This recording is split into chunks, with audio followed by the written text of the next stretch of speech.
Hi guys, this is Marvin Elijah and welcome back to my YouTube channel. And if you're still new to this channel, don't forget to follow, like, and subscribe Marvin Elijah. And don't forget to follow me on my social media accounts as well. Thank you, and let us proceed with the video. Welcome back to another episode of All Reacts, where we react to music videos, movie or series trailers, or other videos that you have recommended to us through our comment section, okay? So, ang papanoorin natin ngayon is Voltes 5 Legacy 1 Epic Ride. Actually, if you don't know, I'm actually a fan of a lot of animes. I mean, I love to watch animes ever since we are kids. Syempre, one of our childhood, though, of course, hindi naman natin nabutan to talaga yung unang-unang showing niya. It's like, kind of like, I believe it's either a 70s or an 80s anime. Pero, nung panahon namin, during the 90s, this was one of the most epic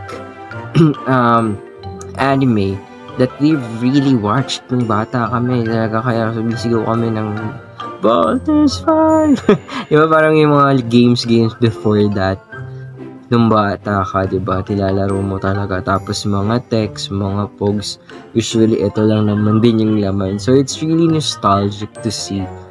So to see a series that is adopted na gagawing Pinoy, it's kind of like a dream come true to everyone to see a childhood memory.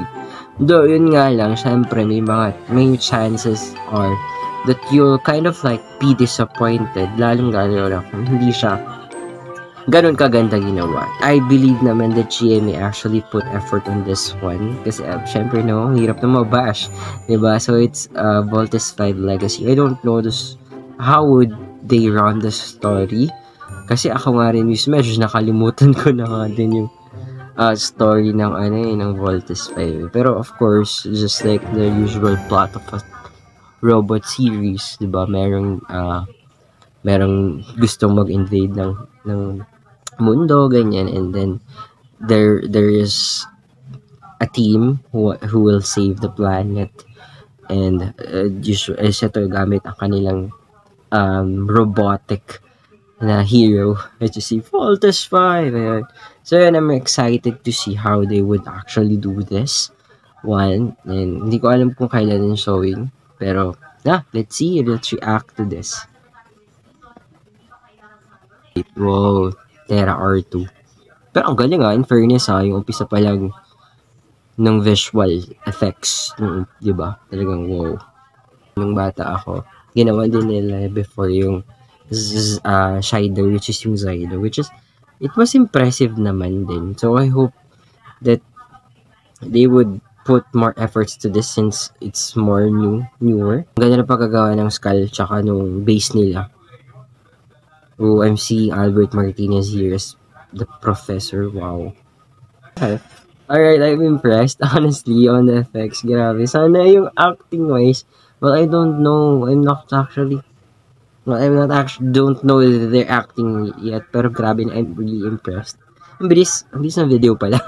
Wala lang, I'm really impressed on the, on how they brought in, nostalgic ako. Oh my gosh. Ang bilis pala. Wow, galing. Wow, galing. I mean, I'm impressed really on the special effects that they've shown here. Talagang nakaka-excite, nakaka-catch ng attention. And hopefully, it's not just the effects itself. I believe, sana maganda yung, yung plot niya. Kung paano mag-run throughout the series and would not be dragging. Kasi, di ba, parang ganun yung nagiging challenge sa atin when it comes to the series itself. But, well, I put my trust on it. I put my trust. Since, what I like about it is the detailed effects, right? Ang galing, grabe. Sobrang galing ng effects niya. Minsan ka na makakita ng series na ganun, di ba? So, ako, I'm a big fan of such fight scenes. So I'm wanting to see that, even not just the scenes with the robot, but they themselves would be man of actions. Like, diba, talagang aasahan mo yung ganda ng mga fight scenes. Even yung mga characters natin, like sila Steve, sila Jamie, sila Big Bird, diba? So, sana galingan nila din.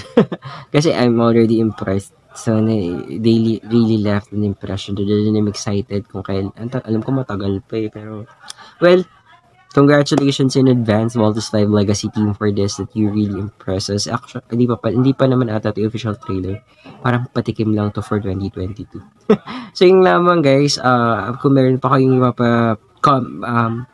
Voltus 5 Legacy sa akin related videos that you want me to see, ay huwag mo kalimutan mag-comment sa ating comment section down below. And if you have other series that you want me to react to, ay yan, comment ka din sa ating comment section down below. Gagawa natin yan ng paraan. Kaya lamang guys, hanggang sa susunod na kabanata, paalam, let's vote. Hindi ko magaya yung ano ko, wala kasi akong boses ngayon, gusto kong gayahin yung yung shoutout nila before. So yun lamang guys, bye bye.